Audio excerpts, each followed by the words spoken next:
આજે આપણે એક મહત્વના ટોપિકની ચર્ચા કરવાના છીએ જેનું નામ છે પ્રેરકત્વ, જેને ઇંગ્લિશમાં આપણે કહીએ છીએ ઇન્ડક્ટન્સ. હવે ઇન્ડક્ટન્સ જે છે મુખ્યત્વે બે પ્રકારનું હોય છે. એક હોય છે આત્મપ્રેરકત્વ અને બીજું હોય છે અન્યોન્ય પ્રેરકત્વ. હવે આત્મપ્રેરકત્વ કોને કહેવાય અને અન્યોન્ય પ્રેરકત્વ કોને કહેવાય એની થોડીક વાત કરી દઉં. આત્મપ્રેરકત્વની અંદર કોઈ એક જ ગુંચરું હોય છે. એની સાથે સપોઝ મેં એક બેટરી જોડેલી છે, બરોબર, અને સ્વિચ ઓન કરતો એની અંદરથી પ્રવાહ I પસાર થાય છે. તો આપણે જાણીએ છીએ કે કોઈ પણ ગુંચરામાંથી જો પ્રવાહ પસાર થાય તો એ ગુંચરું પોતે ચુંબક તરીકે વર્તે, બરોબર. તો ચુંબક તરીકે વર્તે તો એની સાથે કંઈક ના કંઈક શું હોય, ચુંબકીય ક્ષેત્ર રેખાઓ, મતલબ કે કંઈક ના કંઈક શું જોડાયેલું હોય, ફ્લક્સ જોડાયેલું હોય. હવે જો આપણે પ્રવાહમાં ફેરફાર કરીએ, સમજજો શેમાં ફેરફાર કરીએ, જો પ્રવાહમાં ફેરફાર કરીએ તો ગુંચરા સાથે સંકળાયેલા ચુંબકીય ફ્લક્સમાં પણ ફેરફાર થાય. જો ગુંચરા સાથે સંકળાયેલા ચુંબકીય ફ્લક્સમાં ફેરફાર થાય તો ગુંચરાની અંદર EMF પ્રેરિત થાય છે. બસ આને જ શું કહેવામાં આવે છે, આત્મપ્રેરકત્વ. ઓકે, આપણે સમજીશું ડિટેલમાં. અને બીજું આવે છે અન્યોન્ય પ્રેરકત્વ. અન્યોન્ય પ્રેરકત્વ એની અંદર શું કરવામાં આવશે, તો એની અંદર બે ગુંચરો લેવામાં આવશે. પહેલું ગુંચરું એની સાથે આપણે બેટરી જોડીશું અને બીજું જે ગુંચરું છે એની સાથે કંઈ નહીં જોડવાનું, ગેલ્વેનોમીટર જોડવાનું, બરોબર. હવે આની અંદરથી કંઈક ના કંઈક પ્રવાહ પસાર થતો હોય, પ્રવાહ પસાર થતો હોય તો એની સાથે કંઈક ના કંઈક ચુંબકીય ક્ષેત્ર રેખાઓ જોડાયેલી હોય. આ જે ચુંબકીય ક્ષેત્ર રેખાઓ છે ગુંચરા C2 સાથે પણ જોડાયેલી હોય, જે જોડાયેલી છે તમે જુઓ. હવે જો તમે આ પ્રવાહની અંદર ફેરફાર કરશો તો ચુંબકીય ક્ષેત્ર રેખાઓ એટલે કે ચુંબકીય ફ્લક્સમાં ફેરફાર થશે. જો C1 ના ચુંબકીય ફ્લક્સમાં ફેરફાર થાય તો એની સાથે જોડાયેલું જે C2 છે એની અંદર પણ ચુંબકીય ફ્લક્સમાં ફેરફાર થશે, જેના લીધે આની અંદર પ્રવાહ પ્રેરિત થશે એટલે કે EMF પ્રેરિત થશે. બસ આ જ ઘટનાને શું કહેવામાં આવે છે, અન્યોન્ય પ્રેરકત્વ. આ બંને વસ્તુ આપણે ડિટેલમાં જોવાના છીએ કે ભાઈ આત્મપ્રેરકત્વ કોને કહેવાય અને અન્યોન્ય પ્રેરકત્વ કોને કહેવાય. પહેલા આપણે સમજીએ સેલ્ફ ઇન્ડક્ટન્સ, જેને આપણે કહીશું આત્મપ્રેરકત્વ. ઓકે, જોઈએ આત્મપ્રેરકત્વ, જેને આપણે કહીએ છીએ સેલ્ફ ઇન્ડક્ટન્સ. ઓકે, તો એના માટે મેં તમને કહ્યું કે કોઈ એક જ ગુંચરું હોય આ રીતનું, બરોબર. એની સાથે આપણે એક બેટરી જોડી કાઢીએ, એક સ્વિચ પણ જોડી કાઢીએ.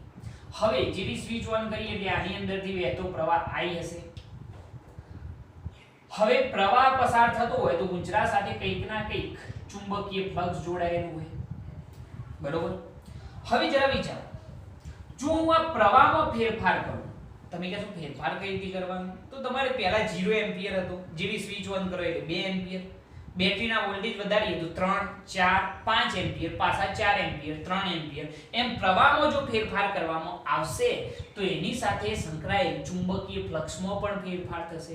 અને જો ચુંબકીય ફ્લક્સમાં ફેરફાર થશે તો ગુંચરાની અંદર EMF પ્રેરિત થશે. બસ આ જ ઘટનાને શું કહેવાય, આત્મપ્રેરકત્વ. હું અહીંયા લખું છું એની પ્રોપર વ્યાખ્યા શું છે જરા જુઓ કે કોઈ એકલ ગુંચરામાંથી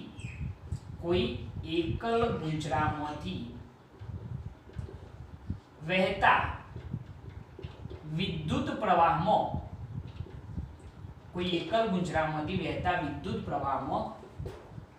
ફેરફાર થવાને કારણે અથવા તો ફેરફારના કારણે ગુંચરા સાથે સંકળાયેલ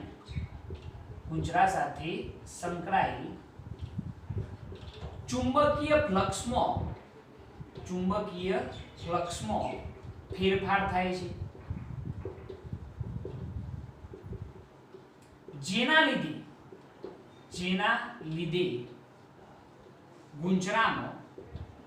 લીધે ગુંચરામાં શું પ્રેરિત થાય છે, તો EMF પ્રેરિત થાય છે. આ ઘટનાને શું કહેવામાં આવે છે, આત્મપ્રેરકત્વ એટલે કે સેલ્ફ ઇન્ડક્ટન્સ કહે છે. બરોબર, આખી ઘટના સમજજો, વ્યાખ્યા ગોખવાની નથી, સમજવાની છે કે કોઈ એકલ ગુંચરું હોય અને એની અંદરથી વહેતા વિદ્યુત પ્રવાહમાં ફેરફારના કારણે, કોઈ એકલ ગુંચરામાંથી વહેતા વિદ્યુત પ્રવાહમાં ફેરફારના કારણે ગુંચરા સાથે સંકળાયેલ ચુંબકીય ફ્લક્સમાં ફેરફાર થાય છે. જો આપણે આ એકલ ગુંચરામાંથી જે વહેતો વિદ્યુત પ્રવાહ છે એની અંદર જો ફેરફાર કરીએ તો વિદ્યુત પ્રવાહના ફેરફારના કારણે ગુંચરા સાથે સંકળાયેલ ચુંબકીય ફ્લક્સમાં ફેરફાર થાય છે, જેના લીધે ગુંચરાની અંદર EMF પ્રેરિત થાય છે. અને આ જ ઘટનાને શું કહેવામાં આવે છે? આત્મપ્રેરકત્વ. ટૂંકમાં ખ્યાલ આવી ગયો. શેમાં ફેરફાર કરશો? પ્રવાહમાં ફેરફાર. જો પ્રવાહમાં ફેરફાર કરશો તો ગુંચરા સાથે સંકળાયેલ ચુંબકીય ફ્લક્સમાં ફેરફાર થાય. જો ચુંબકીય ફ્લક્સમાં ફેરફાર થાય તો ગુંચરામાં શું પ્રેરિત થાય? EMF. બસ આ જ ઘટનાને આત્મપ્રેરકત્વ કહે છે. ઓકે, હવે એક બીજી વસ્તુ સમજો કે આપણે જેમ જેમ પ્રવાહમાં ફેરફાર કરીએ તો ચુંબકીય ફ્લક્સમાં પણ ફેરફાર થાય. જો પ્રવાહ વધારીશું તો અહીંયા આગળ ચુંબકીય ફ્લક્સ પણ વધશે. જો પ્રવાહ ઘટાડીશું તો ચુંબકીય ફ્લક્સ પણ ઘટશે. મતલબ કે ચુંબકીય ફ્લક્સ જે છે એ પ્રવાહના શું હોય છે? સમપ્રમાણમાં. ચુંબકીય ફ્લક્સ પ્રવાહના શું હોય છે? સમપ્રમાણમાં. જો આપણે ફ્લક્સ n phi ગણું કરીએ તો સામે પ્રવાહ પણ વધશે, તો n phi ચલે છે શું કહેવામાં આવશે? I. બરોબર છે. અહીંયાથી ચલે છે જો દૂર કરવું હોય તો એના માટે એક અચળાંક લખવામાં આવે છે જેને આપણે કહીએ છીએ L ઇન્ટુ શું થઈ જાય? I. આ જે અચળાંક લખેલો છે એને કહેવામાં આવે છે આત્મપ્રેરકત્વ અચળાંક. શું કહેવામાં આવે છે? આત્મપ્રેરકત્વ અચળાંક કહે છે. ખ્યાલ આવ્યા ની અંદર? ટૂંકમાં પ્રવાહમાં ફેરફાર કરીશું તો ફ્લક્સમાં ફેરફાર થશે. એટલે કે ફ્લક્સમાં થતો ફેરફાર એ પ્રવાહના શું હોય? સમપ્રમાણમાં. એટલે n phi ચલે છે શું કહેવાય? I. ચલે છે દૂર કરવા માટે જે અચળાંક લખ્યો બસ એને જ શું કહેવામાં આવે છે? આત્મપ્રેરકત્વ. n phi બરાબર L into I. ઓકે, હવે જરા જુઓ કે અહીંયા આગળ પહેલું સૂત્ર બની ગયું n phi બરાબર L into I. તો એના ઉપરથી જો આત્મપ્રેરકત્વ નું સૂત્ર બનાવવું હોય તો શું બનાવી શકાય? અથવા તો આપણે પછી બનાવીએ. જરા જુઓ, આને આપી દઈએ સમીકરણ નંબર 1. તો શું થશે? સમીકરણ 1 નું t ની સાપેક્ષે જો વિકલન કરીએ, સમીકરણ 1 જે છે એનું t ની સાપેક્ષે જો વિકલન કરીએ તો શું થાય? તો અહીંયા આગળ n તો અટાની સંખ્યા છે એટલે એ અચળ થઈ જશે. બરોબર, તો n ઇન્ટુ શું થઈ જશે? d phi by dt is equal two L જે છે એ પણ કોન્સ્ટન્ટ છે એટલે L ઇન્ટુ શું થઈ જશે? di by dt. જો n જે છે એ પ્લસ n ગણું થયું છે એટલે એ કોન્સ્ટન્ટ પદ છે એટલે બહાર નીકળી ગયું. તો શું આવશે? વિકલન કોનું થશે? d phi by dt is equal two L into શું થઈ જાય? di by dt. L જે છે એ આપણું શું છે? આત્મપ્રેરકત્વ અચળાંક છે. ઓકે, હવે જરા યાદ કરો કે ભાઈ આ કોનું સૂત્ર હતું? તો સાહેબ આ તો ફેરાડેના પ્રેરણનો નિયમ છે. EMF E બરાબર માઈનસ શું હતું? n into d phi by dt. યાદ આવ્યું? ચુંબકીય ફ્લક્સના ફેરફારનો સમય દર EMF ના શું હોય છે? ઋણ મૂલ્ય બરાબર હોય છે. EMF કેવું હોય? ઋણ મૂલ્ય. ચુંબકીય ફ્લક્સના ફેરફારના સમય દરના ઋણ મૂલ્ય બરાબર શું હોય છે? EMF. આ શું હતું ભાઈ? EMF ફેરાડેના પ્રેરણનો નિયમ. યાદ આવ્યું તો તમને કે ચુંબકીય ફ્લક્સના ફેરફારનો સમય દરના ઋણ મૂલ્યને શું કહેવાય છે? EMF કહે છે. બરોબર, જો n ઓટા હોય તો એના માટે સૂત્ર શું બને? E બરાબર -n * d phi by dt, જે તમે જાણો છો. તો અહીંયા આગળ n * d phi by dt ની જગ્યાએ લખવું શું લખાય? -e લખી શકાય. તો અહીંયા -e is equal to L * di by શું થઈ જશે? dt. આવું સૂત્ર બને. બરોબર, જો આત્મપ્રેરકત્વનું સૂત્ર બનાવીએ તો એના માટે સૂત્ર શું બની જાય? જરા જોજો. આત્મપ્રેરકત્વ L બરાબર શું થઈ જશે? તો -e અપન શું થઈ જશે? di by dt. આવું સૂત્ર બની જશે આત્મપ્રેરકત્વનું. બરોબર, આત્મપ્રેરકત્વનું સૂત્ર જો આપણે આ સૂત્ર ઉપરથી બનાવીએ તો એનું સૂત્ર શું બને? જરા જો. અહીંયા આગળ જો સૂત્ર બનાવીએ તો n phi સમીકરણ 1 પરથી જો કેવું હોય, સમીકરણ 1 1 પરથી તો n * phi બરાબર શું આવે છે L * I તો આત્મપ્રેરકત્વ L બરાબર શું થઈ જાય n phi upon I થઈ જશે તો આ પણ આત્મપ્રેરકત્વનું સૂત્ર બન્યું તો આત્મપ્રેરકત્વના મેં બે સૂત્રો બનાવ્યા કઈ રીતે જરા જો ફરીથી સમજજો કે ભાઈ આત્મપ્રેરકત્વ કોને કહેવાય તો એકલ ગુંચરા સાથે સંકળાયેલા વિદ્યુત પ્રવાહમાં જો ફેરફાર કરીએ તો ગુંચરા સાથે સંકળાયેલ ચુંબકીય ફ્લક્સમાં ફેરફાર થાય જેના લીધે ગુંચરાની અંદર EMF પ્રેરિત થાય છે આ ઘટનાને શું કહેવાય આત્મપ્રેરકત્વ ફ્લક્સમાં થતો ફેરફાર એ પ્રવાહના શું હોય સમપ્રમાણમાં એટલે phi ચલે છે I તો જો ફ્લક્સ n ગણું થાય તો n phi ચલે છે શું થઈ જાય I પ્રવાહના સમપ્રમાણમાં જશે બરોબર જો ચલે છે દૂર કરીએ તો અચળાંક કયો L ઇન્ટુ શું થઈ જાય I જેને આપણે કહીએ છીએ આત્મપ્રેરકત્વ અચળાંક હવે આપણે સમીકરણ 1 નું સમયની સાપેક્ષે શું કર્યું વિકલન કર્યું બરોબર તો આપણને સૂત્ર કંઈક આવું મળે છે જો n તો જે છે કોન્સ્ટન્ટ પદ છે બરોબર એ ઓટાની સંખ્યા બતાવી તો બહાર નીકળી ગયું તો ફેરફાર શેમાં થાય ફ્લક્સમાં તો d∅dt L જે છે એ પણ અચળાંક છે એટલે બહાર નીકળી ગયો તો L * di/dt આ કોનું સૂત્ર છે EMF નું ફેરાડેના પ્રેરણનો નિયમ બરોબર તો -e થશે ખ્યાલ છે કારણ કે માઈનસ આવતું હતું તો -e = L * di/dt તો આત્મપ્રેરકત્વનું સૂત્ર બની ગયું L બરાબર -e/di/dt ઓકે અને સમીકરણ 1 પરથી જો આત્મપ્રેરકત્વનું સૂત્ર બનાવવું હોય તો L બરાબર શું થઈ જાય n phi upon I perfect okay હવે જરા જુઓ કે આ સૂત્ર ઉપરથી જો આપણે આત્મપ્રેરકત્વનો SI એકમ લખવું હોય તો શું બનશે ફ્લક્સનો એકમ જોજો સૌથી મહત્વની ફ્લક્સનો એકમ કયો વેબર પ્રતિ પ્રવાહનું શું થાય એમ્પિયર તો વેબર પ્રતિ શું થઈ ગયું એમ્પિયર જેનો SI એકમ થઈ ગયો જો આપણે આ સૂત્ર ઉપરથી SI એકમ લખવો હોય જોજો આ બધા આત્મપ્રેરકત્વના અચળાંકના જ SI એકમો છે તો ચલો EMF નો શું થાય વોલ્ટ પ્રતિ વિદ્યુત પ્રવાહના ફેરફારનો સમય દર છે એટલે એમ્પિયર પ્રતિ શું થાય સેકન્ડ એટલે શું થઈ જાય વોલ્ટ ઇન્ટુ છેદનો છેદ અંશમાં એટલે વોલ્ટ ઇન્ટુ સેકન્ડ પ્રતિ એમ્પિયર તો વોલ્ટ ઇન્ટુ એમ્પિયર શું કહેવાય ઓમ ઇન્ટુ શું થઈ જાય સેકન્ડ આને કહેવામાં આવે છે હેનરી નામનો એક સાયન્ટિસ્ટ હતો એના નામ ઉપરથી આત્મપ્રેરકત્વનો અચળાંક આપણે લખેલો છે ઓકે ખ્યાલ આવી જશે આની અંદર તો આ થઈ ગયું એનો SI એકમ જે તમારે યાદ રાખવાનો રહેશે અને એના પછી એનું પારિમાણિક સૂત્ર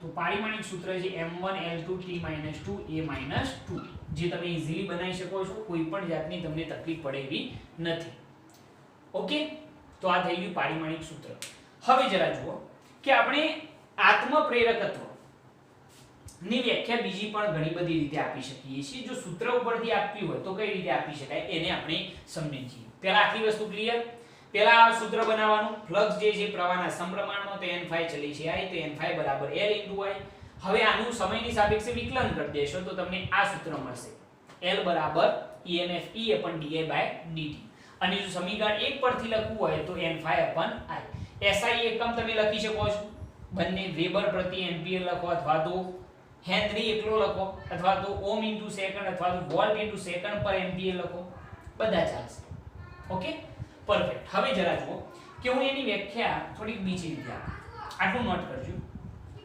નોટ કરવાનું ઓકે ચલો જવા દઈએ હવે એક બીજી વસ્તુ કે આપણે જે સૂત્રો સાબિત કર્યા છે એના ઉપરથી જેની વ્યાખ્યા આપીએ જરા જુઓ પહેલું સૂત્ર આપણે સાબિત કર્યું L બરાબર n * phi upon I તો એના ઉપરથી જો આત્મપ્રેરકત્વની વ્યાખ્યા બનાવી હોય તો શું બનાવી શકાય જો ગુંચરામાંથી વહેતો પ્રવાહ 1 એમ્પિયર હોય એટલે કે એકમ પ્રવાહ હોય તો ગુંચરા સાથે સંકળાયેલું જે કુલ ફ્લક્સ છે એ કુલ ફ્લક્સ શું બની જાય આત્મપ્રેરકત્વ થઈ જશે બરોબર તો એના ઉપરથી જો આપણે વ્યાખ્યા લખવી હોય તો વ્યાખ્યા શું લખાય કે એકમ પ્રવાહ દીઠ કેવા એકમ પ્રવાહ દીઠ ગુંચરા સાથે સંકળાયેલા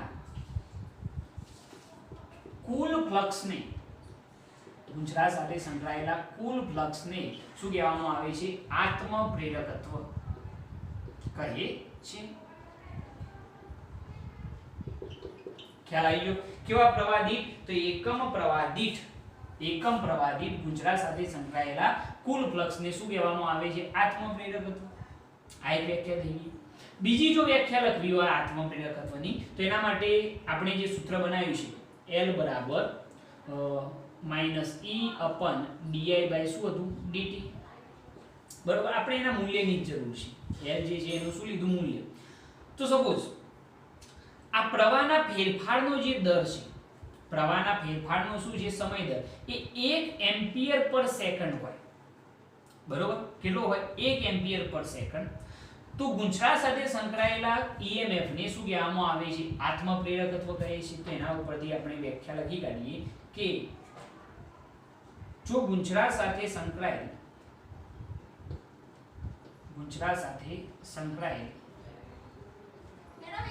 પ્રવાહના ફેરફારનો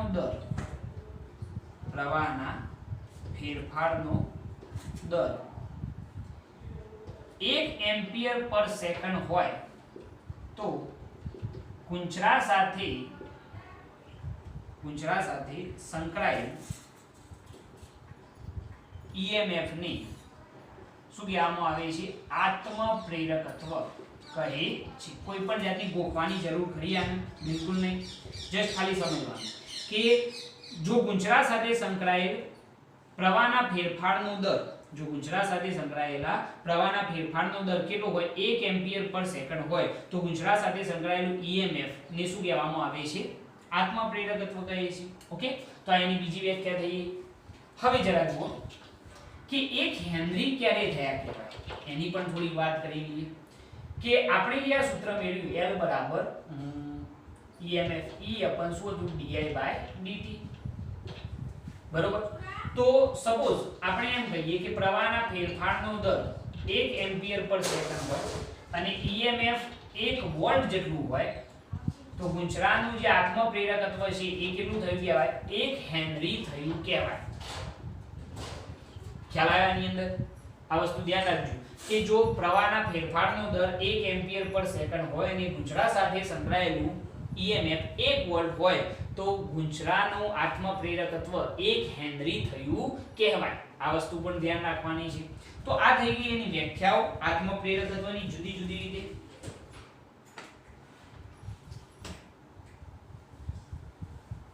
બરોબર, આ વ્યાખ્યા જે છે ને આને આ રીતે લખો અથવા તો એક બીજી રીતે પણ લખી શકાય. જરા જુઓ આના જ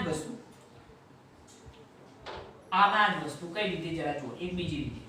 જો ગુંચરામાંથી વહેતા વિદ્યુત પ્રવાહના ફેરફારનો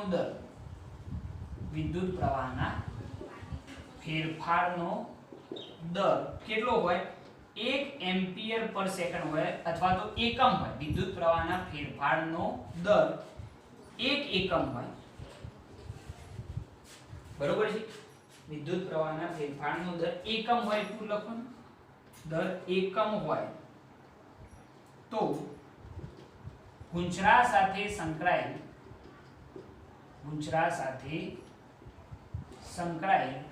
EMF ને ગુંચરા સાથે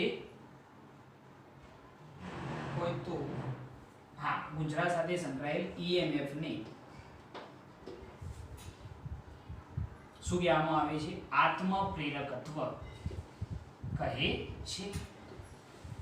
બરાબર, તમારે જાતે વ્યાખ્યા બનાવવાની જે તમને દેખાય છે. ટૂંકમાં જો ગુંચરામાંથી વહેતા વિદ્યુત પ્રવાહના ફેરફારનો દર કેટલો હોય? એકમ હોય. આ શું કહેવાય? વિદ્યુત પ્રવાહના ફેરફારનો દર એ કેટલો હોય? એકમ હોય તો ગુંચરા સાથે સંકળાયેલ EMF ને શું કહેવામાં આવે છે? આત્મપ્રેરકત્વ કહે છે. આ રીતે પણ તમે લખી શકો છો.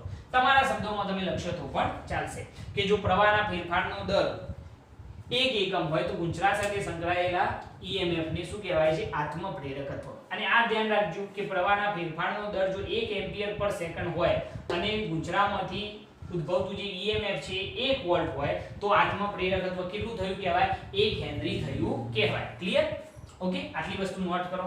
એના પછી આપણે આગળ વાત કરીએ. નોટ કરો. વ્યાખ્યાઓ SI એકમને વ્યવસ્થિત લખજો. જવા દઈએ. ઓકે. હવે સોલેનોઇડનું આત્મપ્રેરકત્વ, સોલેનોઇડનું આત્મપ્રેરકત્વ. ઓકે, હવે સોલેનોઇડનું આત્મપ્રેરકત્વ કઈ રીતે સમજી શકાય એની આપણે વાત કરીએ. તો સોલેનોઇડ જે છે એ પણ વન ટાઈપ ઓફ શું છે કે એકલ ગુંચળું જ છે. એની સાથે આપણે બેટરી જોડીએ છીએ અને એની સાથે એક કળ જોડેલી હોય. એની અંદરથી જો પ્રવાહ પસાર કરીએ તો આ જે ગુંચળું છે એ પોતે ચુંબક તરીકે વર્તે અને એની સાથે કંઈક ના કંઈક ચુંબકીય ક્ષેત્ર રેખાઓ હોય, મતલબ કે કંઈક ના કંઈક શું હોય, ફ્લક્સ હોય. હવે જરા જુઓ, જો પ્રવાહમાં ફેરફાર કરીએ તો ચુંબકીય ફ્લક્સમાં પણ શું થાય, ફેરફાર થાય. એટલે કે ફ્લક્સમાં થતો ફેરફાર એ પ્રવાહના શું હોય, સમપ્રમાણમાં હોય, સેમ પોઝિશન પેલાના જેવી જ. ફાઈ ચલે છે I, તો n ફાઈ ચલે છે પણ શું થઈ જશે, I થઈ જશે. જો પ્રવાહ વધારીશું તો ફ્લક્સ n ગણું થઈ જશે, જો પ્રવાહ n ગણો તો ફ્લક્સ પણ n ગણું. ચલે છે દૂર કરવા માટે આપણે અચળાંક લખતા હતા n * I. તો આત્મપ્રેરકત્વનું સૂત્ર બનતું હતું n ફાઈ અપન શું થઈ જાય છે, I. આવું એક સૂત્ર બની જતું હતું, બરોબર. આને આપો સમીકરણ નંબર 1. ઓકે, હવે તમે જાણો છો કે સોલેનોઇડની અંદર જે ચુંબકીય ક્ષેત્ર હોય છે એનું સૂત્ર શું હતું. સોલેનોઇડનું ચુંબકીય ક્ષેત્ર યાદ કરો. ચુંબકીય ક્ષેત્ર B બરાબર μ0 શું હતું, Ni. યાદ આવ્યું? ચુંબકીય ક્ષેત્ર B બરાબર શું હતું, μ0 Ni. હવે જરા જુઓ કે ફ્લક્સ ફાઈ બરાબર તમે સૂત્ર જાણો છો, AB cos θ બરાબર 0 હોય છે, એટલે cos 0 ની કિંમત 1. તો n ફાઈ બરાબર જો કેવું હોય તો આપણે શું કહી શકીએ, NAB cos θ. એટલે ભાઈ જાણો છો કે નહીં, ફ્લક્સ ફાઈ બરાબર AB cos θ,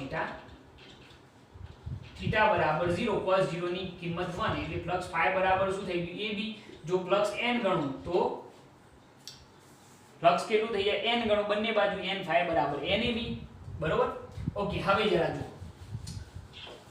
કે અહીંયા આગળ જો આપણે ચુંબકીય ક્ષેત્ર નું સૂત્ર એપ્લાય કરીએ તો n ફાઈ બરાબર Na, ચલો B બરાબર શું લખાશે, તો μ0 Ni. Okay, perfect. હવે જરા અહીંયા n બરાબર લખવા હોય તો શું લખાય, જરા જોજો. તો n ફાઈ બરાબર n બરાબર શું લખાય, તમે જાણો છો કે સ્મોલ n બરાબર શું થાય, કેપિટલ N અપન L. એટલે કે એકમ લંબાઈ દીઠ ઓટાની સંખ્યા શું કહેવાય છે, સ્મોલ n. તો કેપિટલ N બરાબર લખવું હોય તો શું લખાય, સ્મોલ n * L. તો અહીંયા આગળ આપણે લખીએ કેપિટલ N ની જગ્યાએ તો શું થઈ જાય, n * L * A μ0 Ni થઈ જશે, બરોબર. તો ચલો સ્મોલ n તો એનો શું થઈ જવાનો, સ્ક્વેર થઈ જશે. તો અહીંયા આગળ લખીએ આપણે કે μ0 આગળ લખ્યા n² * L * A શું થઈ જવાનું, I. આવું એક સૂત્ર બનશે, પરફેક્ટ. તો આ n ફાઈ નું સૂત્ર બન્યું, કુલ ફ્લક્સ. હવે જો સમીકરણ 1 પરથી જો આપણે વાત કરીએ તેની અંદર આપણે આત્મપ્રેરકત્વ L બરાબર શું હતું સૂત્ર, n ફાઈ અપન I હતું. આ જ હતું ને સૂત્ર. તો આત્મપ્રેરકત્વ L બરાબર n ફાઈ ની જગ્યાએ શું લખાય, તો μ0 n² LA * I અપન શું થઈ જશે, I કેન્સલ. તો આત્મપ્રેરકત્વ L બરાબર μ0 n² L * A. યાદ રાખજો, આ સૂત્ર કામમાં આવશે. આત્મપ્રેરકત્વનું આ સૂત્ર બન્યું μ0 n² L * A. Okay, perfect. હવે આ તો ક્યારે ભાઈ શૂન્ય અવકાશમાં હોય, ત્યારે શૂન્ય અવકાશની પરમિએબિલિટી છે. પરંતુ કોઈ માધ્યમમાં હોય ત્યારે જો આપણે આત્મપ્રેરકત્વનું સૂત્ર બનાવવું હોય તો એના માટે શું થશે, μ0 બરાબર શું લખાય, અલ્યા ભાઈ યાદ કરો કે μ અપન μ0 શું થાય, μr. તો μ અપન μ0 શું થાય છે, શૂન્ય અવકાશની પરમિએબિલિટી ને માધ્યમની પરમિએબિલિટી. હા, કોઈ માધ્યમમાં હોય ત્યારે આ સૂત્ર શું થઈ જાય, તો L બરાબર μ * n² L * A. કોઈ માધ્યમમાં હોય તો આપણે એના માટે શું લખીએ છીએ, માધ્યમની પરમિએબિલિટી. આ ધ્યાન રાખજો કે આ જે છે શૂન્ય અવકાશની વાત છે, તો આ શૂન્ય અવકાશની શું છે, પરમિએબિલિટી. અને અહીંયા આગળ જે આ μ છે એ કોઈ માધ્યમમાં જ્યારે આપણે સોલેનોઇડને મૂક્યું હોય ત્યારની વાત છે. તો આ જે છે એ આપણી શું છે, માધ્યમની પરમિએબિલિટી. ઓકે, હવે જરા વિચારો કે આપણે આ મ્યુ બરાબર શું લખી શકીએ. મેં તમને કહ્યું એમ કે mu by mu naught is equal to શું લખાય, મ્યુ આર. બરોબર છે. તો મ્યુ બરાબર લખવું હોય તો શું લખાય, ઇઝીલી સમજી શકો તમે કે મ્યુ નોટ ઇન્ટુ શું થઈ જાય, મ્યુ આર. તો અહીંયા આગળ મ્યુ ની જગ્યાએ આ સૂત્ર એપ્લાય કરીએ તો mu naught into mu r into n square into l into શું થઈ જાય, a. તો આ માધ્યમની અંદર જ્યારે સાપેક્ષ પરમિએબિલિટી આપી હોય તો એના માટે તમારે આ સૂત્ર એપ્લાય કરવું પડશે. સિમ્પલ વસ્તુ છે, ઇઝીલી સમજી શકો. ઓકે, ચલો સોલેનોઇડ નું આત્મ પ્રેરકત્વ થઈ ગયું. આને નોટ કરો. આની અંદર કોઈ તકલીફ પડવી જોઈએ નહીં. ઓકે, આપણે જે આત્મ પ્રેરકત્વ જોયું એનો આધાર કઈ કઈ બાબતો ઉપર છે, તો આપણે જે એનું સૂત્ર ધાર્યું એના ઉપરથી તમે લખી શકો છો કે પહેલી તો વસ્તુ એ કે એના પરિમાણ ઉપર આત્મ પ્રેરકત્વ આધારિત હોય છે. એટલે કે આત્મ પ્રેરકત્વનો આધાર ગુંચરાના પરિમાણ પર રહેલો છે. બીજો, ગુંચરાના આકાર અને વટાની સંખ્યા પર પણ આત્મ પ્રેરકત્વનો આધાર રહેલો છે. અહીંયા આગળ તમે જોઈ રહ્યા છો n² આવે છે. એટલે કે આત્મ પ્રેરકત્વનો આધાર ગુંચરાના આકાર અને વટાની સંખ્યા પર પણ રહેલો છે. અને ત્રીજું, ગુંચરા સાથે સંકળાયેલું જે ચુંબકીય ફ્લક્સ છે એ કયા માધ્યમમાં બદલાઈ રહ્યું છે એ માધ્યમ પર પણ આત્મ પ્રેરકત્વ ડિપેન્ડેડ હોય છે. કારણ કે અહીંયા માધ્યમની પરમિએબિલિટી આવે છે. જુઓ છો, અહીંયા શૂન્યાવકાશની પરમિએબિલિટી છે, અહીંયા માધ્યમની પરમિએબિલિટી છે. એટલે માધ્યમ પર પણ આધારિત હોય છે. એટલે કે ટૂંકમાં આત્મ પ્રેરકત્વનો આધાર કઈ કઈ બાબતો ઉપર, ગુંચરાના પરિમાણ, ગુંચરાના આકાર અને વટાની સંખ્યા અને માધ્યમ પર. આ ત્રણ વસ્તુ પર ડિપેન્ડેડ છે. આ વસ્તુ ધ્યાન રાખજો, કારણ કે MCQ ની અંદર અથવા તો પછી શોર્ટ ક્વેશ્ચન ની અંદર આ વસ્તુ તમને પૂછી શકાય છે. ઓકે, આ વસ્તુ નોટ કરી લો પહેલા.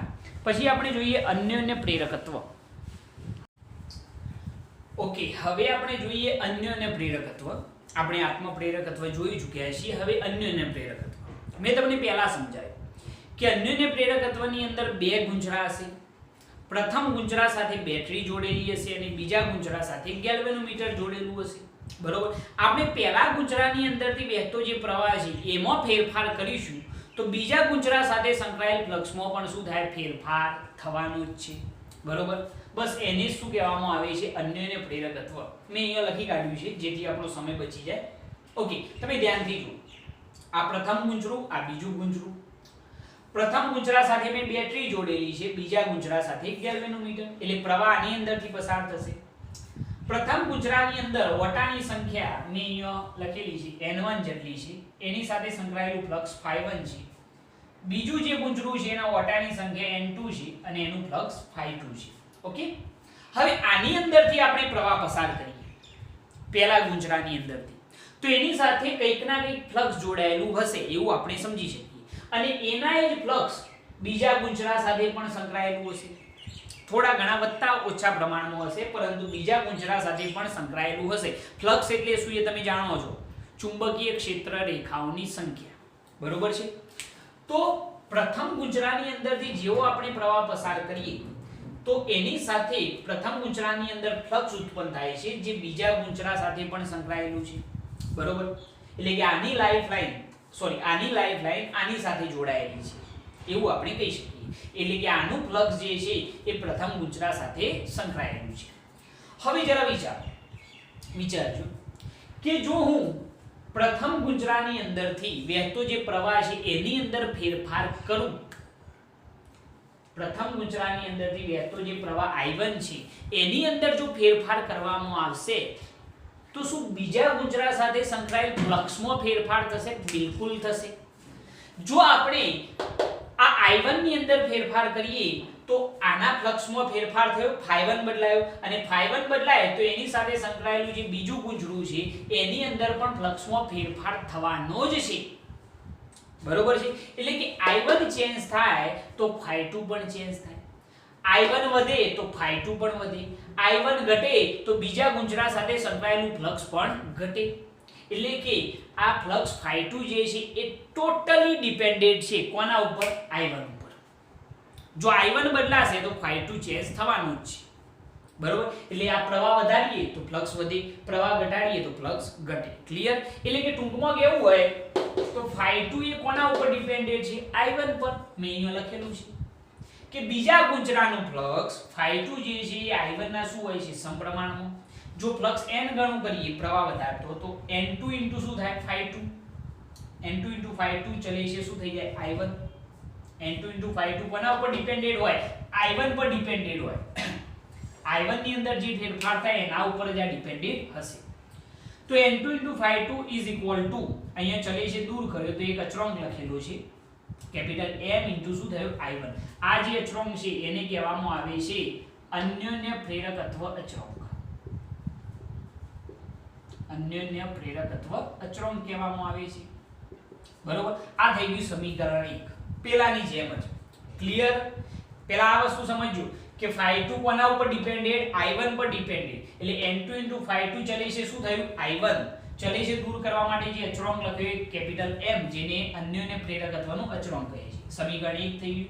હવે આ સમીકરણનું સમયની સાપેક્ષે વિકલન કરો. કરી દઈએ. જો તો n2 અચળ જો વટાની સંખ્યા તો dϕ2/dt = m * di1/dt. ઓકે, આ કોનું સૂત્ર છે? EMF. EMF ખરું, પરંતુ કોનું થશે? પહેલા ગુંચરાનું કે બીજા ગુંચરાનું? તમે જો ઓટાની સંખ્યા કોની? બીજા ગુંચરાની. ફ્લક્સમાં થતો ફેરફાર પણ કોનો? બીજા ગુંચરાનો. તો આ EMF કોનું હોય? બીજા ગુંચરાનું.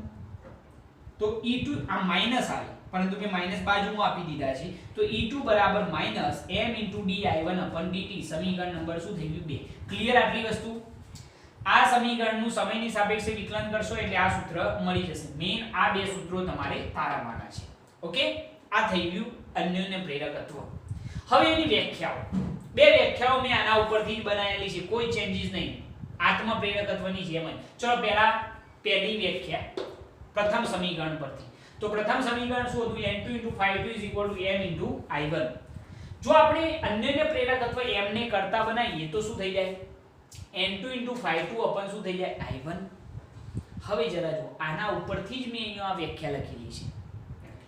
I1 જે છે પ્રથમ ગુંચરામાંથી વહેતો પ્રવાહ છે અને ઉપર જે કુલ ફ્લક્સ આવે છે એ કયા? બીજા ગુંચરાનું આવે છે અને એને શું કહેવાય? અન્યોન્ય પ્રેરકત્વ. તો મેં વ્યાખ્યા શું લખી છે જરા જુઓ કે બે ગુંચરાના તંત્રમાં કેટલા? બે ગુંચરાના તંત્રમાં કોઈ એક ગુંચરામાંથી વહેતા એકમ પ્રવાહ દીઠ, આ ગુંચરામાંથી વહેતો પ્રવાહ કેટલો હોય? એકમ પ્રવાહ હોય. બે ગુંચરાના તંત્રમાં કોઈ એક ગુંચરામાંથી વહેતા એકમ પ્રવાહ દીઠ બીજા ગુંચરા સાથે સંકળાયેલા કુલ ફ્લક્સને શું કહેવાય છે? અન્યોન્ય પ્રેરકત્વ કહે છે. ક્લિયર? ઓકે, તો ફરીથી વ્યાખ્યા બોલું છું કે બે ગુંચરાના તંત્રમાં કોઈ એક ગુંચરામાંથી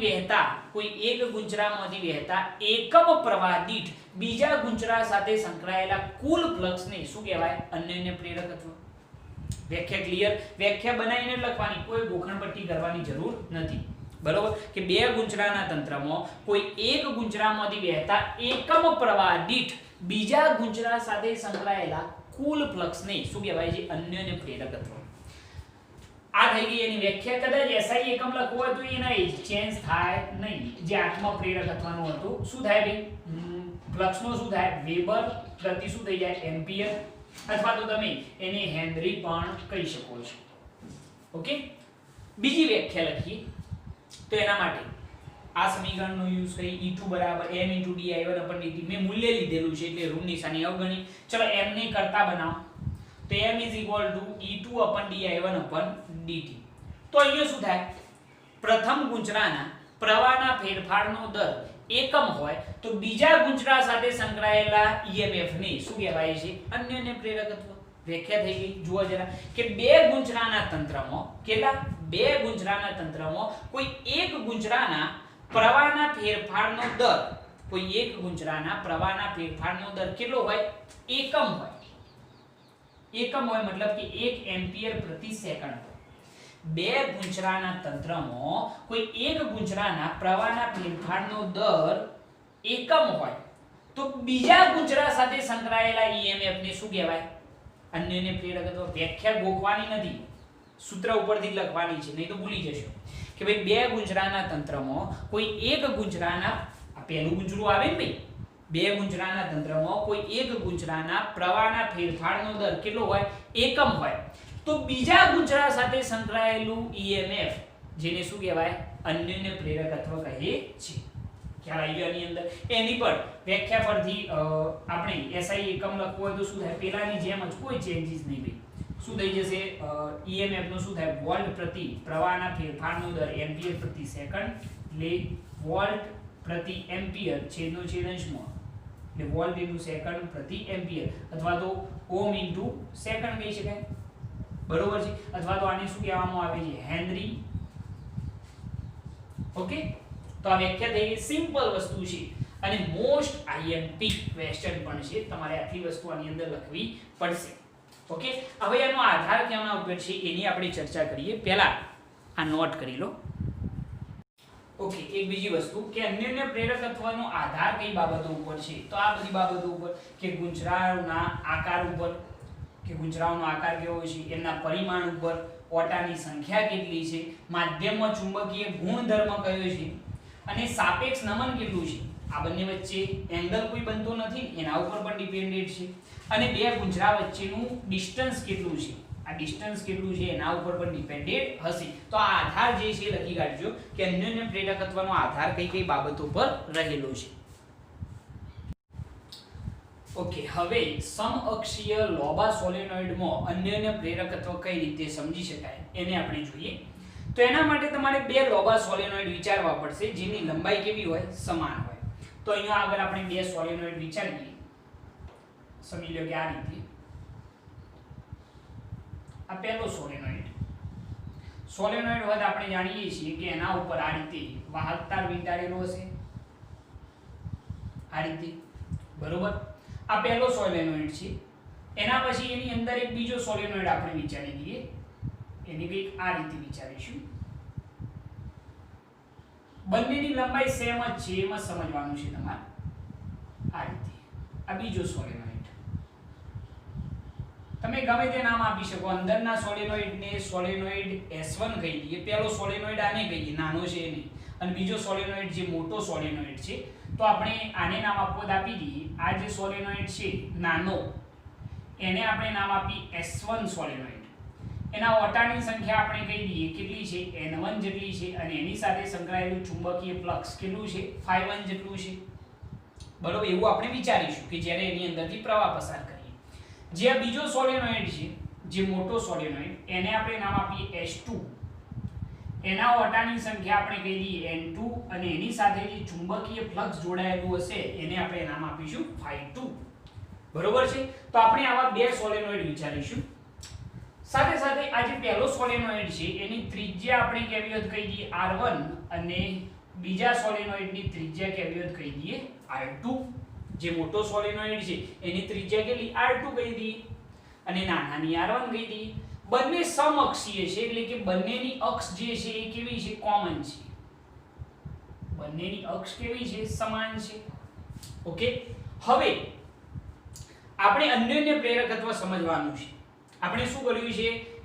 S2 જે છે મોટો સોલેનોઇડ છે, એની વચ્ચેના વિસ્તારમાં એક નાનો સોલેનોઇડ મૂકેલો છે. તો એની અંદર આપણે સમજી લો કે S1 માટે વાત કરતા હોય, આ S1 માટે, તો એના એકમ લંબાઈ દીઠ ઓટાની સંખ્યા N1 બરાબર કેપિટલ N1 અપન શું થઈ જશે? L. બરોબર છે? એના ઉપરથી કેપિટલ N1 બરાબર લખવું હોય તો શું લખાય? N1 * L લખી શકાય. એ રીતે સેમ મોટા સોલેનોઇડ માટે જો આપણે વાત કરીએ તો N2 બરાબર કેપિટલ N2 અપન શું થઈ જાય? L. મેં લંબાઈ બંનેની સમાન રાખેલી છે, તો કેપિટલ N2 બરાબર N2 * શું થઈ જશે? L થઈ જશે, જે ઓટાની સંખ્યા દર્શાવે છે. ઓકે, આટલી વસ્તુ ક્લિયર? પરફેક્ટ. હવે જરા જુઓ કે હવે સૌપ્રથમ આપણે શું કામ કરીશું. જરા જોજો, વ્યવસ્થિત આને સમજજો તો મજા આવશે. સૌપ્રથમ આપણે જે આ મોટો સોલેનોઇડ છે S2, એની સાથે એક બેટરી જોડી દઈએ. આ રીતે સમજી લો કે આપણે એક ઇમેજનરી બેટરી વિચારવાની છે કે આ S2 સોલેનોઇડની અંદર એની સાથે એક બેટરી જોડી દઈએ અને એમાંથી પ્રવાહ I2 પસાર કરીએ. તો અહીંયા લખીએ કે S2 માંથી I2 પ્રવાહ પસાર કરતો, જે H2 સોલેનોઇડ છે એની અંદરથી I2 જેટલો પ્રવાહ પસાર કરીએ, એટલે કે આ દેખાય છે તમને આ મોટો સોલેનોઇડ, એની અંદરથી આપણે જે પ્રવાહ પસાર કર્યો કેટલો I2 પ્રવાહ એની અંદરથી પસાર કર્યો. તો એની અંદરથી જ્યારે આપણે I2 પ્રવાહ પસાર કરીએ તો શું થશે? I2 પ્રવાહ પસાર કરીએ તો એની આસપાસ ચુંબકીય ક્ષેત્ર હોય, ચુંબકીય ક્ષેત્ર રેખાઓ હોય, તો એના લીધે આ વચ્ચેનો જે નાનો સોલેનોઇડ છે એના ફ્લક્સમાં ફેરફાર થશે. તમે જો આપણે મોટા સોલેનોઇડમાંથી પ્રવાહ પસાર કરી રહ્યા છીએ, એ પ્રવાહના લીધે નાના સોલેનોઇડના ફ્લક્સમાં શું થાય છે? ફેરફાર થાય છે. અન્યોન્ય પ્રેરકત્વ સમજાવી છે. એટલે કે આપણે કેવું હોય તો phi1 ચલે છે શું કહેવામાં આવશે? I2. નાના સોલેનોઇડનું જે ફ્લક્સ છે એ I2 ના શું હશે? સમપ્રમાણમાં. અન્યોન્ય પ્રેરકત્વની થિયરી મુજબ આપણે I2 બદલીશું તો નાના સોલેનોઇડનું ફ્લક્સ પણ શું થશે? ચેન્જ થશે, કારણ કે આની ક્ષેત્ર રેખાઓ આની સાથે સંકળાયેલી હશે. એટલે ફ્લક્સ phi1 ચલે છે શું આવશે? I2. પહેલા આટલી વસ્તુ ક્લિયર. આપણે I2 ચેન્જ કરીએ તો phi1 પણ શું થાય? ચેન્જ થશે જ. શ્યોરિટી સાથે આપણે વસ્તુ કહી શકીએ. જો આપણે n phi1 લખીએ તો n phi1 ચલે છે શું કહેવાય? I2. તો n phi1 બરાબર ચલે છે દૂર કરીએ તો અહીંયા આપણે લખીશું અચળાંક n I2. એમને શું કહેવાય છે? અન્યોન્ય પ્રેરકત્વ. પરંતુ બે સોલેનોઇડની વાત હોય તો આપણે અહીંયા M12 લખીશું. બરોબર, જેને શું કહેવાશે? ગુંચરા 2 ની સાપેક્ષે ગુંચરા 1 નું અન્યોન્ય પ્રેરકત્વ. તો આપણે અન્યોન્ય પ્રેરકત્વનું સૂત્ર બનાવીએ તો M12 બરાબર n phi1 અપન શું આવશે? I2. બરોબર છે, આ રીતનું સૂત્ર બનશે. આને કહેવામાં આવશે ગુંચરા 2 ની સાપેક્ષે ગુંચરા 1 નું શું છે? આ અન્યોન્ય પ્રેરકત્વ. પેલા આટલી વસ્તુ ક્લિયર થાય છે? પેલા આટલી વસ્તુ સમજો તો મજા આવશે. તો બીજો પોઈન્ટ તો ઈઝીલી ખ્યાલ આવી જશે કે આપણે પ્રવાહીમાંથી પસાર કરીએ છીએ H2 માંથી. એ પ્રવાહના લીધે નાના સોલેનોઇડના ફ્લક્સમાં શું થશે? ફેરફાર થશે. યાદ છે ને આપણે અન્યોન્ય પ્રેરકત્વ સમજ્યા કે પહેલાના પ્રવાહમાં ફેરફાર કરીએ તો બીજાના ફ્લક્સમાં ફેરફાર થાય. બરોબર, તો અહીંયા I2 ચેન્જ થાય તો પહેલા સોલેનોઇડના ફ્લક્સ phi1 માં ચેન્જ થશે. એટલે મેં લખેલું છે કે phi1 ચલે છે I2. તો n phi1 ચલે છે શું થઈ જશે? I2. તો n phi1 બરાબર અચળાંક કયો આવ્યો? M12, જે અન્યોન્ય પ્રેરકત્વનો અચળાંક છે I2. તો M12 બરાબર n phi1 અપન શું થઈ જાય? I2. અને વંચાય કઈ રીતે? તો ગુંચરા 2 ની સાપેક્ષે ગુંચરા 1 નું અન્યોન્ય પ્રેરકત્વ. સમીકરણ નંબર 1. ઓકે, હવે જરા જુઓ આટલી વસ્તુ સમજ્યા પછી હવે આપણે અહીંયા આગળ કુલ ફ્લક્સ શોધવાનું છે. હવે સોલેનોઇડનું જે ફ્લક્સ છે એ તો NAB થાય. બરોબર, તો આપણે અહીંયા આગળ લખી શકીએ છીએ અહીંયા આગળ કે કુલ ફ્લક્સ n phi1 બરાબર પહેલા સોલેનોઇડનું ફ્લક્સ છે. આ n phi1 મતલબ કે કયા સોલેનોઇડ? પહેલા સોલેનોઇડનું ફ્લક્સ જે અંદર છે એનું. તો NAB સૂત્ર આવશે. તો વટાની સંખ્યા કોની? પહેલા સોલેનોઇડનું ફ્લક્સ છે એટલે n1. ક્ષેત્રફળ પણ કોનું? પહેલા સોલેનોઇડનું. પણ ચુંબકીય ક્ષેત્ર કોના લીધે ઉત્પન્ન થયું છે? તો બીજા સોલેનોઇડના લીધે. કારણ કે પ્રવાહ તમે બીજા સોલેનોઇડમાંથી પસાર કરો છો જુઓ H2 માંથી. એટલા માટે ચુંબકીય ક્ષેત્ર શું આવશે? B2 આવશે. ખ્યાલ આવે છે? ફરીથી કહું છું કે આપણે n phi1 મેળવીએ એટલે કે પહેલા સોલેનોઇડની અંદર ઉદ્ભવતું કુલ ફ્લક્સ બરાબર NAB સૂત્ર આવશે. તો પહેલા સોલેનોઇડનું કુલ ફ્લક્સ હોય તો પહેલા સોલેનોઇડના ઓટાની સંખ્યા, એનું ક્ષેત્રફળ, પરંતુ ચુંબકીય ક્ષેત્ર કોના લીધે ઉદ્ભવ્યું છે? તો બીજા સોલેનોઇડ. એટલા માટે શું આવશે? B2. બરોબર, હવે જરા જુઓ n phi1 બરાબર ચલો n1 બરાબર શું લખીશું? તો n1 L A1 pi r1 square લખાય, કારણ કે નાના સોલેનોઇડનું ક્ષેત્રફળ છે એટલે pi r1 સ્ક્વેર. B2 બરાબર ચુંબકીય ક્ષેત્ર સોલેનોઇડનું શું લખાય? μ0 n2 I2. μ0 ni સોલેનોઇડનું ચુંબકીય ક્ષેત્ર યાદ કરો. એટલે B2 બરાબર શું લખાય? μ0 n2 I2. આટલી વસ્તુ ક્લિયર કરો. n1 ની જગ્યાએ સ્મોલ n1 L ક્ષેત્રફળ પહેલા સોલેનોઇડનું pi r1 સ્ક્વેર અને ચુંબકીય ક્ષેત્ર જે બીજા સોલેનોઇડના કારણે ઉદ્ભવે છે એટલે શું આવશે? μ0 n2 I2. Okay perfect. હવે જરા જુઓ આનું થોડુંક આપણે સાદું રૂપ આપી દઈએ તો આ ઓકે જ છે. આમ નામ જ રાખીશું n1 * l * pi r12 * μ0 n2 * i2. Perfect. આ n51 એટલે કે પહેલા સોલેનોઇડ ની અંદર ઉદ્ભવતું કુલ ફ્લક્સ મળી ગયું. હવે આપણે જો સમીકરણ 1 પરથી અન્યોન્ય પ્રેરકત્વ મેળવીએ તો શું થાય જુઓ m12 ચલો n51 अपन શું આવશે i2. તો આના ઉપરથી લખીએ તો m12 ચલો n51 કુલ ફ્લક્સ કેટલું આવ્યું n1 * l * pi r12 * μ0 * n2 શું આવશે i2 अपन શું થઈ જશે ભાઈ i2 સૂત્રની અંદર છેદમાં i2 છે n51 ની કિંમત એપ્લાય કરી તો i2 શું થઈ ગયા કેન્સલ. તો m12 આપણને શું મળશે μ0 આગળ લખીએ તો μ0 n1 * l2 μ0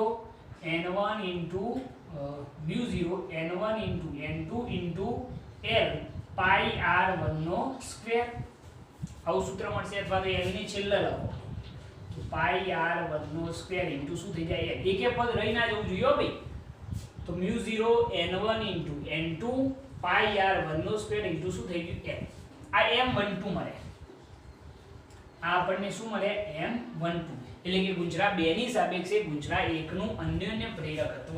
આને આપીએ સમીકરણ નંબર 2. પરફેક્ટ. ઓકે. હવે જરા જુઓ એનાથી આગળ. હવે એનાથી આગળ વાત કરીએ તો આ તો આપણે શું કર્યું ભાઈ આપણે જે S2 હતો એની અંદર પ્રવાહ I2 પસાર કર્યો. S2 ની અંદરથી શું પસાર કર્યો પ્રવાહ I2 પસાર કર્યો. હવે આપણે પ્રોસિજર જે છે એને થોડીક ચેન્જ કરીએ. શું ચેન્જ કરીશું જુઓ હવે આપણે આ જે S1 છે પહેલો સોલેનોઇડ એની અંદરથી પ્રવાહ I1 પસાર કરીએ. I2 નહીં I2 0 કરતી S1 ની અંદરથી પસાર કરીએ તો શું થાય જુઓ S1 માંથી I1 પ્રવાહ પસાર કરતો. હવે જરા જોજો ચુંબકીય ક્ષેત્ર કોના લીધે ઉદ્ભવશે S1 ના લીધે. બરોબર છે.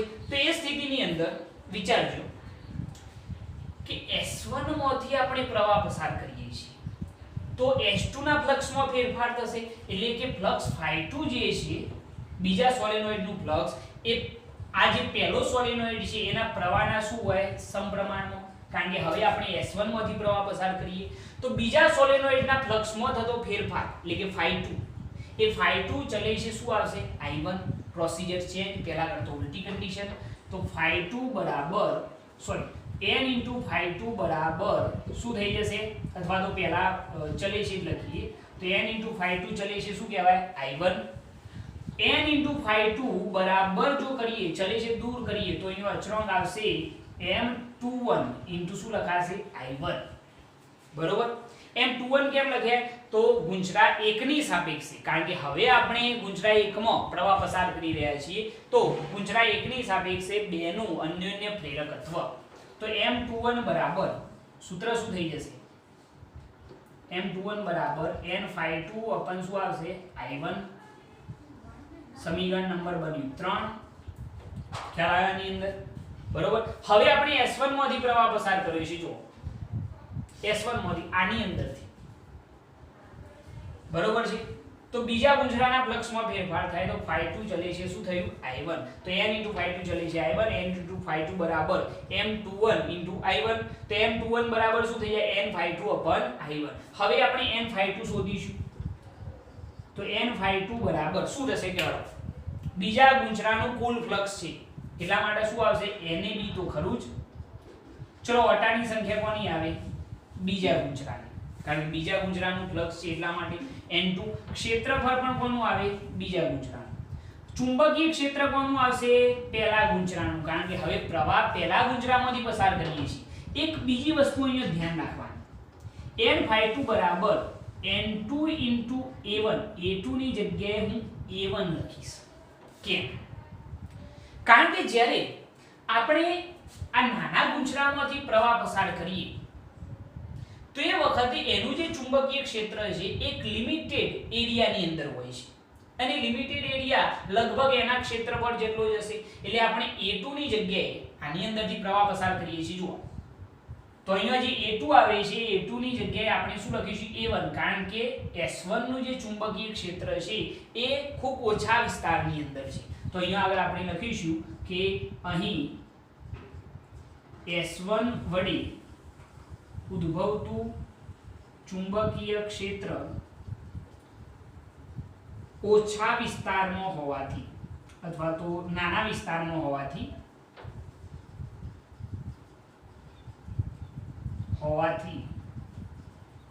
A2 બરાબર આપણે શું લખીએ A1 બરોબર A2 બરાબર આપણે શું લખી કાઢ્યું A1 લખી કાઢેલું છે કારણ કે જે S1 વડે ઉદ્ભવતું ચુંબકીય ક્ષેત્ર છે બરોબર એ મર્યાદિત વિસ્તારમાં છે S1 વડે ઉદ્ભવતું ચુંબકીય ક્ષેત્ર ઓછા વિસ્તારમાં અથવા તો એમ લખીએ આપણે કે મર્યાદિત વિસ્તારમાં છે મર્યાદિત વિસ્તારમાં બરોબર છે A2 ના મર્યાદિત વિસ્તારમાં જ આનું ચુંબકીય ક્ષેત્ર હશે એટલા માટે મેં A2 ની જગ્યાએ શું લખ્યા A1 લખેલા છે ઓકે આ થોડુંક ધ્યાન રાખજો અહીંયા ભૂલ પડવાની શક્યતા તમારે રહેશે ભૂલી જશો તો કુલ ફ્લક્સ n * ∅2 બરાબર ચલો n2 ની જગ્યાએ શું લખીશું તો n2 * l બાકી પ્રોસિજર એના જ ચલો A1 બરાબર શું લખાશે તો pi r1 નો સ્ક્વેર * B1 ની જગ્યાએ μ0 ni B1 છે એટલા માટે n1 * શું આવશે પ્રવાહ I1 μ0 ni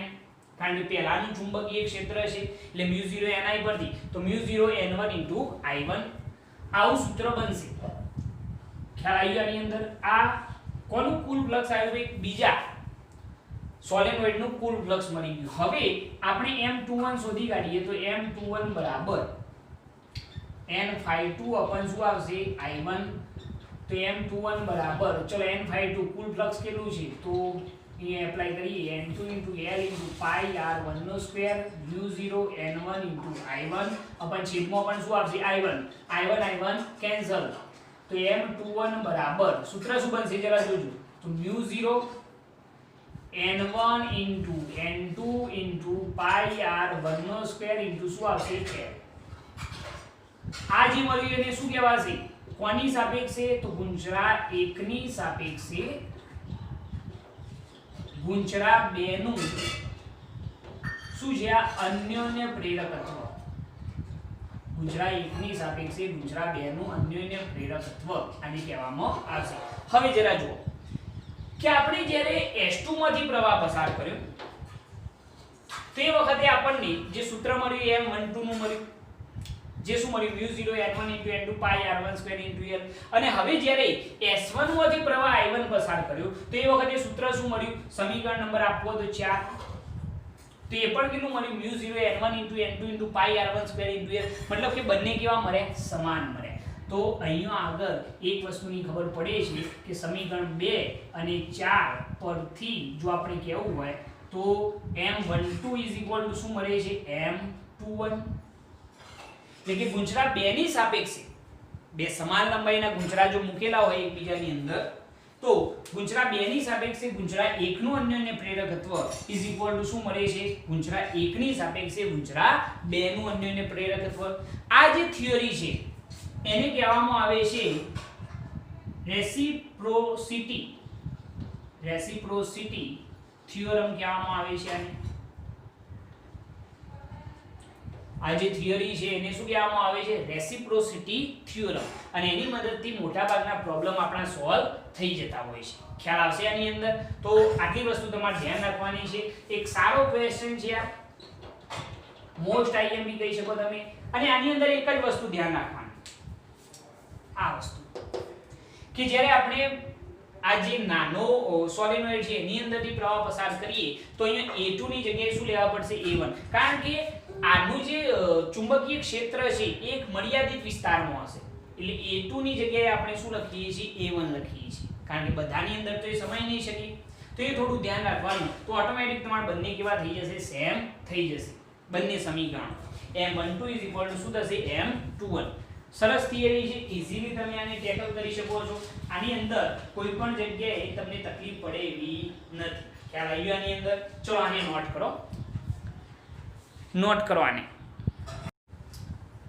ઓકે હવે ઇન્ડક્ટર તો ઇન્ડક્ટરની વ્યાખ્યા યાદ રાખજો કે પરિપથનો જે ઘટક આત્મપ્રેરકત્વનો ગુણધર્મ ધરાવે છે તેને શું કહેવાય? ઇન્ડક્ટર. વન લાઇનર ક્વેશ્ચન છે આ. એની સંજ્ઞા ઇન્ડક્ટરની, બરોબર છે. આત્મપ્રેરિત EMF ને બેક EMF તરીકે પણ ઓળખવામાં આવે છે. જે આપણું આત્મપ્રેરિત EMF છે ગુંચરાની અંદર એને શું કહેવાય છે? Back EMF. કેમ? કારણ શું કે એને બેક EMF કહેવાય છે? એનું રીઝન એ છે કારણ કે તે પરિપથમાં પ્રવાહમાં થતા ફેરફારનો શું કરે છે? વિરોધ કરે છે. ધ્યાન રાખજો કે બેક EMF કેમ કહેવાય છે? કારણ કે પરિપથમાં પ્રવાહમાં થતા ફેરફારનો એ શું કરે છે? વિરોધ કરે છે. એટલા માટે એને શું કહેવાય? Back EMF. જરા સમજજો કે આ આપણું ગુંચરું, આપણે ગુંચરામાંથી પ્રવાહ પસાર કર્યો આયો, બરોબર છે. તો આ ગુંચરું જે છે પોતે ચુંબક તરીકે વર્તે એટલે ચુંબકીય ફ્લક્સ હોય. જો આપણે પ્રવાહમાં ફેરફાર કરીએ તો આની સાથે સંકળાયેલું જે ફ્લક્સ છે એની અંદર પણ ફેરફાર થાય. તો ગુંચરાની અંદર EMF પ્રેરિત થાય. EMF પ્રેરિત થાય મતલબ કે એની અંદર પ્રવાહ પ્રેરિત થાય. જે પ્રવાહ પ્રેરિત થયો એ આપણા પરિપથના જે વિદ્યુત પ્રવાહ છે જેની અંદર આપણે ફેરફાર કરી રહ્યા છીએ એ બાહ્ય પરિપથના વિદ્યુત પ્રવાહના ફેરફારનો આ શું કરશે? વિરોધ કરશે. આ જે પ્રેરિત EMF છે એ બાહ્ય પ્રવાહની બિલકુલ કઈ દિશામાં હશે? વિરુદ્ધ દિશામાં હશે. સમજો છો આખી વાત? લેન્ઝ લો અહીંયા આગળ એપ્લિકેબલ છે કે અહીંયા આગળ જ્યારે આપણે પ્રવાહ પસાર કર્યો તો ચુંબકીય ફ્લક્સમાં ફેરફાર થયો, એના લીધે આની અંદર EMF પ્રેરિત થયું ગુંચરામાં, એટલે કે પ્રવાહ પ્રેરિત થયો. હવે જે EMF પ્રેરિત થયું એ બાહ્ય વિદ્યુત પ્રવાહની બિલકુલ કઈ દિશામાં હોય? વિરુદ્ધ દિશામાં. એટલે કે પરિપથમાં જે વિદ્યુત પ્રવાહનો ફેરફાર છે એનો વિરોધ કરતું EMF અહીંયા આગળ ઉત્પન્ન થાય છે. એટલા માટે આને શું કહેવામાં આવે છે? Back EMF. લેન્ઝ લો મુજબ કે બાહ્ય પરિપથનો જે વિદ્યુત પ્રવાહ છે અથવા તો પરિપથમાં પ્રવાહમાં થતો જે ફેરફાર છે એનો જ વિરોધ કરતું અહીંયા EMF પ્રેરિત થાય છે. એટલે કે આ પ્રવાહ હોય એનાથી બિલકુલ કઈ દિશામાં હોય? વિરુદ્ધ દિશામાં. ઓકે, એટલા માટે બેક EMF કહેવામાં આવે છે. છતાંય જો પરિપથમાં I જેટલો પ્રવાહ આપણે પ્રસ્થાપિત કરવો હોય, આનો વિરોધ આ કરે છે પ્રેરિત EMF. પરંતુ છતાંય જો પરિપથમાંથી આપણે I જેટલો પ્રવાહ પસાર કરવો હોય તો એના માટે આ બેક EMF ની વિરુદ્ધ દિશામાં કંઈક ના કંઈક શું કરવું પડશે? કાર્ય કરવું પડશે. ખબર પડી? જો આ બેક EMF છે છતાંય જો આપણે આ પરિપથમાંથી I જેટલો પ્રવાહ પસાર કરવો હોય તો બેક EMF ની વિરુદ્ધ દિશામાં કંઈક ના કંઈક શું કરવું પડશે? કાર્ય કરવું પડશે. અને આ કાર્ય ઇન્ડક્ટરની ચુંબકીય સ્થિતિ ઊર્જા રૂપે શું થશે? સંગ્રહિત થાય છે. આપણે જે આ કાર્ય કરીશું એ જ કાર્ય ઇન્ડક્ટરની સ્થિતિ ઊર્જા રૂપે સંગ્રહિત થશે. તો આપણે કરવું પડતું કાર્ય શોધીએ તો કાર્ય કરવાનો દર આપણે સૂત્ર બનાવવું પડશે ને ભાઈ ચુંબકીય સ્થિતિ ઊર્જાનું. તો એના માટે આપણે યુઝ કરીએ પાવર P બરાબર V * I. અહીંયા EMF છે એટલે પાવર P બરાબર E * શું થઈ જાય? I. V એટલે કે પોટેન્શિયલ ડિફરન્સ કહેવાય, વિદ્યુત સ્થિતિમાનનો તફાવત. એ જ આપણું EMF છે. EMF એટલે શું કહેવાય? વિદ્યુત સ્થિતિમાનનો તફાવત. તો આ સૂત્ર થઈ ગયું. હવે જરા જુઓ, પાવર P બરાબર dW/dt લખાય? બિલકુલ લખાય. બરોબર છે. કાર્ય કરવાનો સમય દર એટલે શું કહેવાય? પાવર. તો dW/dt = EMF નું સૂત્ર L * di/dt. આપણે મૂલ્ય જ ધ્યાનમાં લેવાનું. EMF ફેરાડેના પ્રેરણનો નિયમ L * di/dt ઇન્ટુ શું થઈ જશે? I થઈ જશે. પરફેક્ટ. બંને બાજુથી સમય તો ગયો, dt કેન્સલ. તો કરવું પડતું સૂક્ષ્મ કાર્ય dW બરાબર L * I * શું થઈ જાય? di. આ સૂક્ષ્મ કાર્ય મળ્યું સૂક્ષ્મ ફેરફાર કરવા માટે, બરોબર છે. કેટલો પ્રવાહ di જેટલો પ્રવાહ પ્રસ્થાપિત કરવા માટે કરવું પડતું કાર્ય થયું. પરંતુ સાહેબ આપણે તો કેટલો પ્રવાહ પ્રસ્થાપિત કરવાનો છે? I જેટલો, બરોબર. તો કરવું પડતું કુલ કાર્ય W બરાબર 0 થી I જેટલો પ્રવાહ પ્રસ્થાપિત કરવા માટે કરવું પડતું કાર્ય, એના માટે શું લઈ લેવાનું? સંકલન. સૂક્ષ્મ પ્રવાહ પ્રસ્થાપિત કરવા માટે જેટલું કાર્ય હતું એ બધા કાર્યોનો શું કરી દેવાનો? સરવાળો 0 થી I સુધી. તો કુલ કાર્ય W બરાબર 0 થી I. ચલો dW ની જગ્યાએ Li * શું આવશે? di. તો કરવું પડતું કાર્ય W બરાબર L કોન્સ્ટન્ટ, તો સંકલનમાં 0 થી I * di. એટલા જ વધ્યા ને સંકલનમાં? L તો કોન્સ્ટન્ટ છે, આત્મપ્રેરકત્વ. ચલો સંકલન ફાવશે, સિમ્પલ છે. શું થઈ જાય? i2/2 ઘાતમાં 1 નો વધારો ને એટલી ને એટલી ઘાત વડે ભાગાકાર. લિમિટ કેટલી આવશે? 0 થી i સુધીની. ચલો વારાફરતી કિંમત એપ્લાય કરો. તો કરવું પડતું કાર્ય w બરાબર, ચલો 1/2 તો બહાર જ કાઢી લો, બરોબર છે. ચલો i ની જગ્યાએ પહેલા i 1/2 l ખરો ને, 1/2 l ખરો.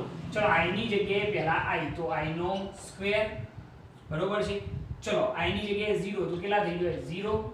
તો કરવું પડતું કાર્ય w બરાબર 1/2 l i નો શું આવ્યું? સ્ક્વેર. આ જે કાર્ય છે એ ચુંબકીય સ્થિતિ ઊર્જા રૂપે સંગ્રહિત થશે.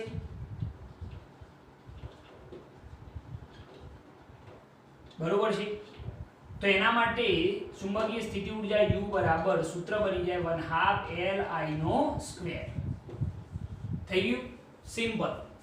સારો ક્વેશ્ચન છે, 2 માર્ક્સ ની અંદર આ પૂછી શકાય, કોઈ એની અંદર તકલીફ નથી, બરોબર, કારણ કે બહુ સારી એવી માહિતી આપી છે. ચલો આને નોટ કરી લો, નોટ કરો આને.